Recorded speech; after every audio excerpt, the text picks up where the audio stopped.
بسم اللہ الرحمن الرحیم. حدیث نمبر 99. حدیث نمبر 99. حضرت ابو ہریرہ رضی اللہ تعالیٰ عنہ نبی اکرم صلی اللہ علیہ وسلم کا یہ فرمان نقل کرتے ہیں، ہر بال کے نیچے جنابت ہوتی ہے، تم بالوں کو دھو لیا کرو اور جسم کو کھال کو صاف کر لیا کرو، جسم کو اور کھال کو صاف کر لیا کرو. یعنی ہر بال کے نیچے جنابت ہوتی ہے. تو اس حوالے سے یہ حدیث ہے. اللہ اکبر. امام ترمذی فرماتے ہیں یہ حدیث غریب ہے. تو اس حدیث کا مطلب سمجھانے میں تھوڑا سا بعض اوقات لوگوں کو فرق محسوس ہوتا ہے، مشکل ہو جاتا ہے. تو اس کا صحیح مفہوم کیا ہے کہ بال گر کر جسم کے کچھ حصے کو ڈھانپ لیتے ہیں.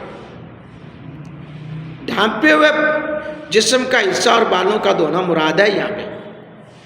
یعنی کہ بعض اوقات بال گر جاتے ہیں یا بال آگے آ جاتے ہیں تو وہ جسم کا کچھ حصہ وہ ڈھانپ لیتے ہیں. جب بڑے ہوتے ہیں تو ان بالوں کو پیچھے کرنا اور پھر وہ کھال، یعنی یا جیسے یہ گردن کے پیچھے اگر بال پڑے ہیں تو یہ جگہ اوپر بالوں کے اوپر پانی پڑ گیا تو نیچے نہ پڑا، یعنی کہ اس جگہ سے بھی نیچے سے دھونا یہ ضروری ہے. یا یہ داڑھی ہے، داڑھی کے نیچے کا حصہ ہے، اس کا خلال کرنا یہ ضروری ہے. یہ اصل میں مسئلہ ہے.